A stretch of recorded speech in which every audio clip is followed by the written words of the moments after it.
Water is a constantly flowing resource. The struggle to control and utilize water for use in irrigation is an endlessly challenging task. For centuries, irrigation systems have been successful when built and run by local farmers.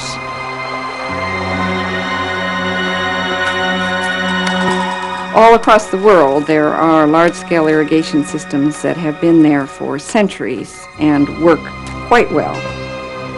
The mystery for many of us is why large-scale irrigation systems built in the last 50 years seem not to succeed, while many of those built centuries before do succeed. Many of the modern large-scale systems have been built top-down. When you do that, you can't design the institutions. You can only design the physical structure. The Mahabeli project in Sri Lanka is an example of top-down systems that have not involved farmers in their planning. The scale of the Mahabeli system is massive. Nearly 1 million acres of land were to supply 200,000 farmers with water at a cost of almost $500 million. Yet 5 years after the completion of this project, only half the farmers received water through authorized canals. The other half obtained water through illegal diversions or from the drainage of other fields. In the end, many large-scale projects, like the Mahabeli, have proven unsustainable because local farmers were not involved in governing the institutions that controlled these irrigation systems.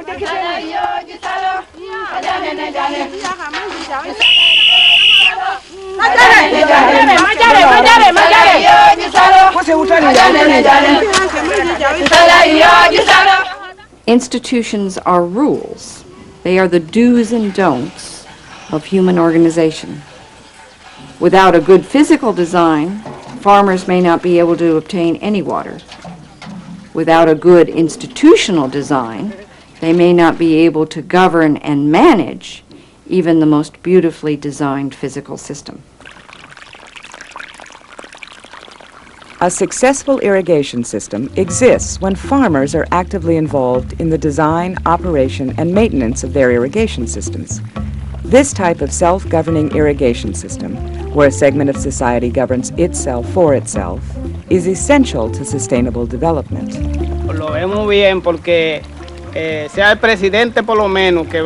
We think it's good, because the man that is elected president will be someone that we have elected. The one we think can do the best job, that's who we'll take. When we talk about the leaders and the users, we are talking about the same people. One time they are users, another time they are leaders, but it's the same body. Because let's say they didn't give you the water. They'd give it to someone else. Then there was no security because another guy would come around and say, no, no, it's mine. And now there's a fight. There was such disorder. Successful, sustainable irrigation systems exist when suppliers and consumers together develop a set of rules that guide the operation of the systems and define each individual's duties. When this occurs, water users see the benefits of these institutions outweighing the costs and are willing to invest labor and resources in the upkeep of irrigation systems. Rules have meaning, but only in terms of their capability to adapt to new situations. And every situation is in perpetual evolution. There are good days as there are bad days. There are prosperous times as there are hard times. The good rules are the ones that can strike a balance between the hard times and the prosperous ones.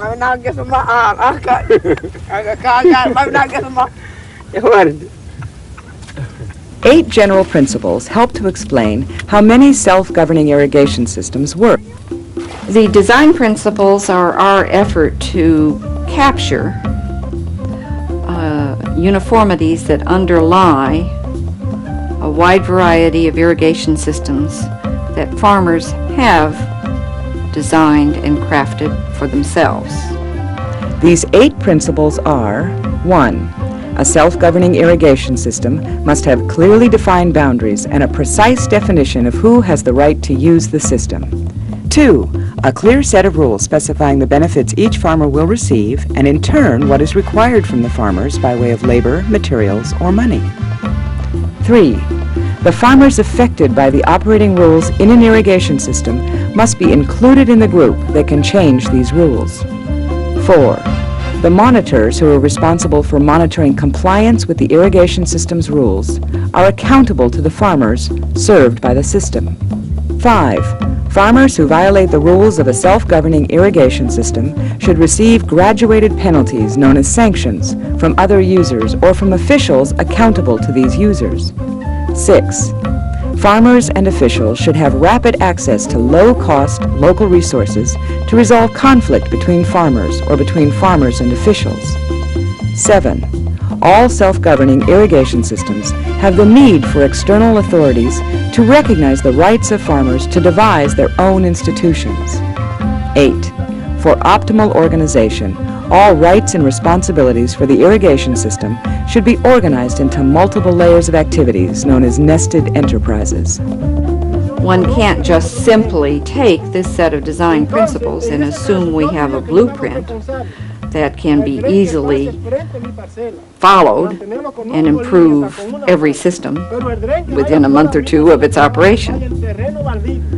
The principles are rather a way of thinking. The first design principle relates to establishing boundaries for who is in or not in a resource system. Climate, geography, soil conditions, and terrain are important considerations when setting boundaries.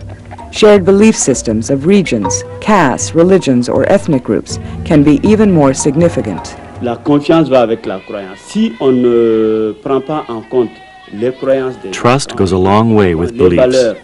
And if you do not take into account people's beliefs, people's values, their socio-cultural values, which are developed through their use of a language, obviously you cannot achieve an understanding of their values.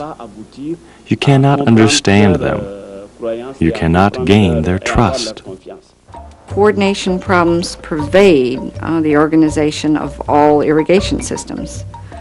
When there's a common culture where people understand what a promise means or what a particular ritual means, there's a higher likelihood that these coordination problems are solved without much difficulty.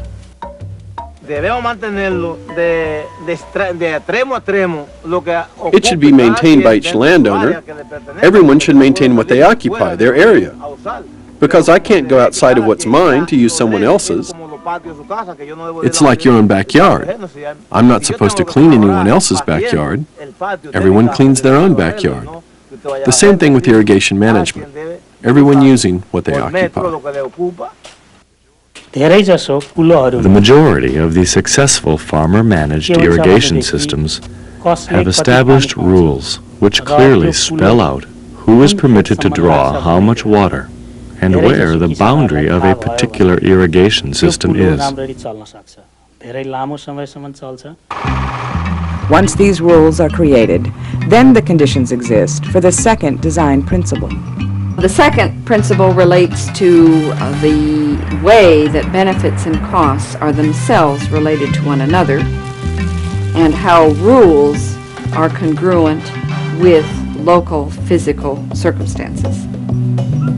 Given particular cultural concerns and local conditions, rules must specify who is to coordinate with whom about what, and how information is to be recorded and transmitted. This is a book made by Ofadek in local language in Pula. It's used to teach the farmers how to plant bananas in their language.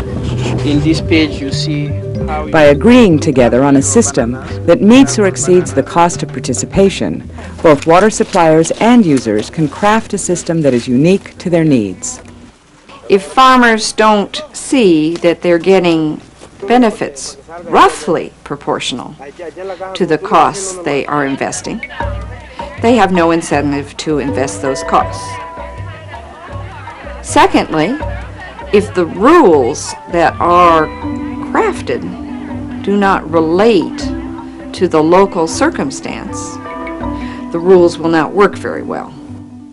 There is a fundamental incentive in there.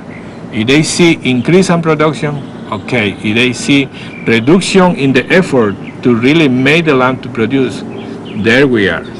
So if you don't have those key elements, forget it. Farmers are very practical men. They are smarter than really we are. We cannot fool around with them. If they don't see outputs, we are in problems. At the On-Farm Water Management Project in the Dominican Republic, virtually all of the farmers pay the water user fees, even though these fees are higher than before the On-Farm project began. Farmers now have an incentive to pay since they actually receive the services they pay for. Fees go to the irrigation system's governing body, known as the Junta, to benefit the irrigation system and its users, not to the government irrigation system, known by its acronym INDRHI, pronounced INDRI. At the beginning of the project, the INDRI was responsible for the management of this operation in this zone. But now, with the direct participation of the farmers, practically all of the INDRI's intervention has been reduced to zero.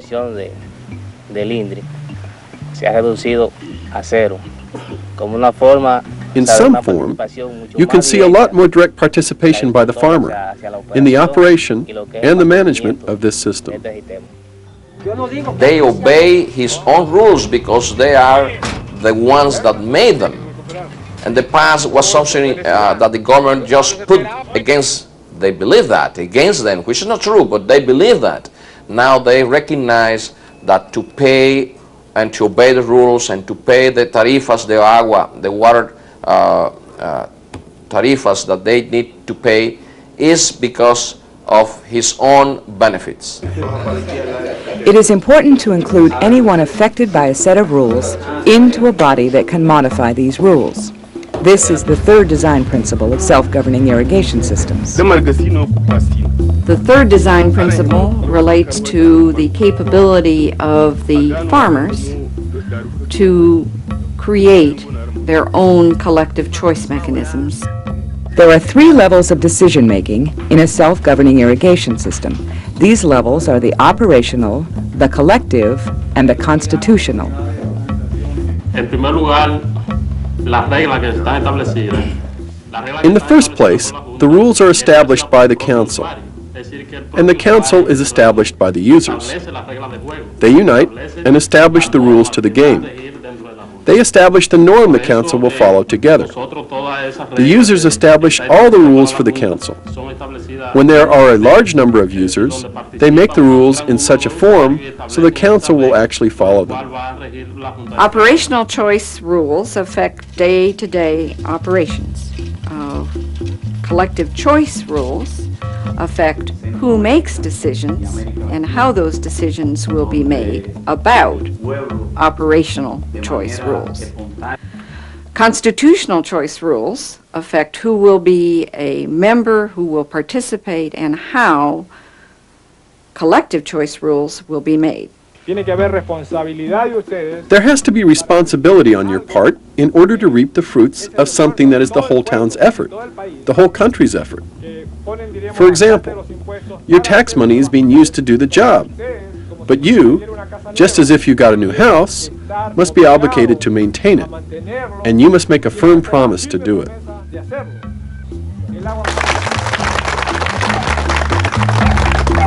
Rules provide a stability of expectations, and changes can reduce that stability. Despite this, rules occasionally need to be modified or redefined. It's flexible. Because it's flexible, it has to be modified, depending on the valley's growth. We need to remember that the institution is young, and because it is young, it will keep growing, and the laws will change as the years pass. The changes have come through our unity, because we look for solutions together. That's how we've gotten change. In these long-enduring systems, the irrigators themselves have become successful at monitoring and sanctioning the activities of the other irrigators. This brings up the 4th design principle. The fourth design principle relates to monitoring and the importance of someone paying attention to what is happening on the irrigation canal itself. Monitoring is the act of regulating an irrigation system by enforcing the rules through patrolling the canals, checking the locks, and so forth. Self-governing irrigation systems need monitoring done by farmers in their own irrigation system, who in turn answer to other farmers in that system. Before the bribing, the cheating, and all those negative social behaviors were predominant when the government was managing the system. And the present conditions, you know, when the farmers are just managing the system, imposing their own rules, it is very clear that those negative social behaviors are practically non-present. Now it's not that way. Now, if someone breaks a padlock, he needs to pay for it. If a farmer sees someone is breaking rules, he will call attention to it because he is being hurt by it. Before, to fix such a problem, the government would take too long. Now we prefer to maintain them in good condition than to be waiting for someone else to fix the problem. Most farmers are honest. Most people are honest. The problem is, however, if you've planted and the rains have not yet come, and your turn for water is not yet due for another 7 days, the absence of water could mean that a 5-year investment is ruined. The temptation in those circumstances to cheat is immense. Puede porque anterior el cabo de agua pagado por el INDRI. Before, the system lent itself to bribery. For example, if I was down there and I needed water, and so did another man, they would take my water away to give it to that man who was bribing him with $5 or $10. But now that we take care of our own business, who can cheat us? The majority of farmer-constructed irrigation systems are smaller in size. Thus, every farmer knows how much water he is entitled to, and what time of day or night he is going to get the water. Hence, it is easy to monitor each other. When the farmers in a system monitor themselves, it is more effective than when monitoring is done by outsiders. Probably the most difficult aspect of monitoring is punishing those who violate the rules. This leads us to the fifth design principle. The fifth design principle is graduated sanction, meaning that there are sanctions for rule infractions, but they start quite small and eventually become larger. In long-standing irrigation systems, the farmers enforce their own policies. This is one of the most difficult aspects of managing a successful self-governing irrigation system, but it can be done. Those members who do not conform to the rules need to have sanctions imposed on them. It is the intertwining of their own rules, built to their own system, constructed within their own culture, that enables farmers to overcome the constant temptations to shirk or engage in other kinds of opportunistic behavior.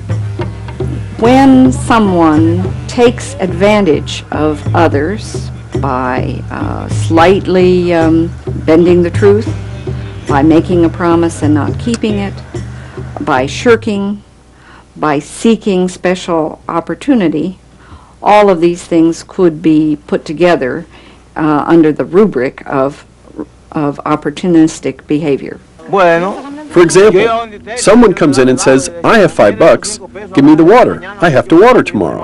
And when you got there was none for you. That's the way we lived. When rules have been created by community, and someone from that community has the habit of breaking these rules, it is much easier to reprimand him and to tell him, stop, because you have participated in the making of these rules. Thus, it is useless to come and do things that are against yourself.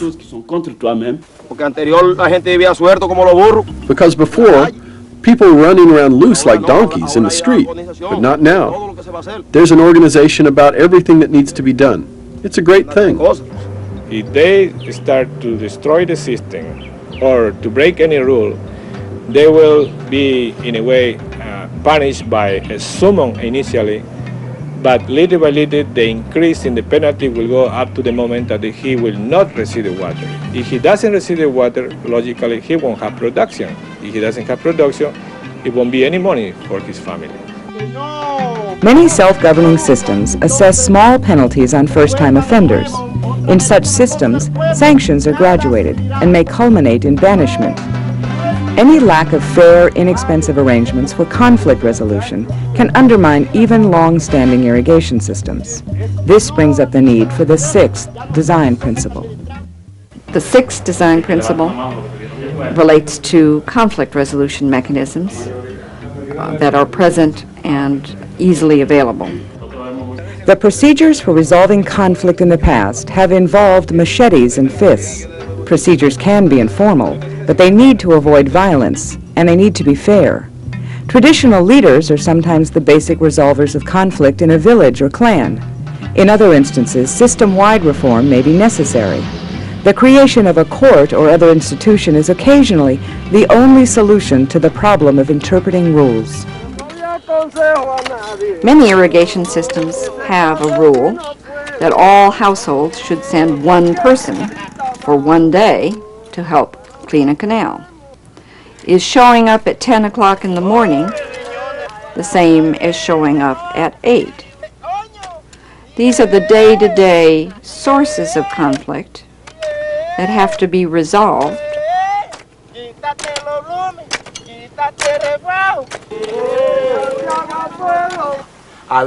There were times when you had to fight. Not in a fight physically, but argue, talk harshly. Sometimes some would water twice, and the others wouldn't even water once. But now, if you pay, you get your water. If someone violated the rule and either took more water than his share or did not come to work during the assigned period, every other person would know it immediately, and that farmer would lose his standing in the community. Some conflicts may escalate beyond the ability of those responsible for the monitoring of the system. These cases require resolution by outside judges, perceived as fair and impartial by all the parties of a conflict. And this introduces the seventh design principle. The seventh principle relates to official recognition of a farmers' group's right to organize. Official recognition from the government, acceptance by banks, support from agricultural suppliers and distributors, all these are necessary to create an environment within which a self-governing irrigation system can survive. If a farmers' organization is not recognized, it may not be able to do such simple things as open a bank account, pay its bills, take out a loan, or any of the multitude of activities that any organization needs to engage in. I think there lies real hope for solving governance problems in Mali, specifically the public and administrative management problems in Mali. There is a tendency towards decentralization, and there is a respect for diversity in the unity of the law. En principio, pues encontramos con muchas barreras de tipo culturales, diría yo, porque no existía. At first, there were cultural barriers with the government agricultural officials, and I believe it was because a certain vision did not exist within their organization, and with the institution that initiated the process. In some instances, perhaps the management and administration team alienated us. If the farmers are not recognized and if they can't craft new rules and adjust to a market situation, then a system that was well matched to an earlier economy is mismatched to the modern economy. If a self-governing irrigation system has the recognition of the society around it, its overall development can proceed. If the 7 design principles we have reviewed so far are in place, Then it is possible to add the last design principle. The eighth principle relates to larger systems. Larger systems that are successful and have survived for long periods are nested. That means that at each level there is considerable autonomy, from very small through medium through larger scale organizations. By nesting, we mean neither that it is centralized nor that it is decentralized. The first level may be made up of work teams, sometimes as small as 4 or 5 individuals. All irrigators using a particular branch of an irrigation system may form a second level of organization. A third layer may be farmers served by one headwork, and a fourth could be all systems served by the same river.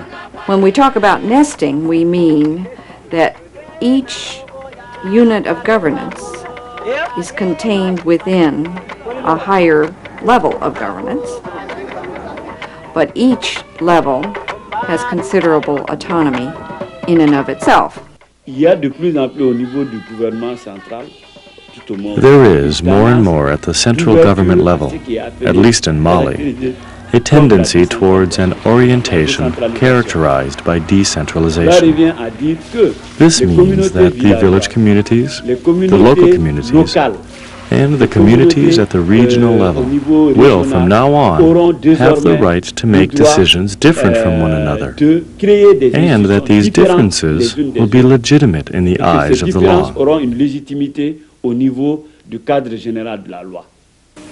If the system is served by nested governance arrangements, the farmers who are served by their own units can craft their own allocation rules, one set appropriate for sand and another set appropriate for mud and swampy land.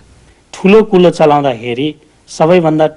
most important point about maintaining larger systems is that the nested layers of organization will allow for an efficient functioning of the entire system.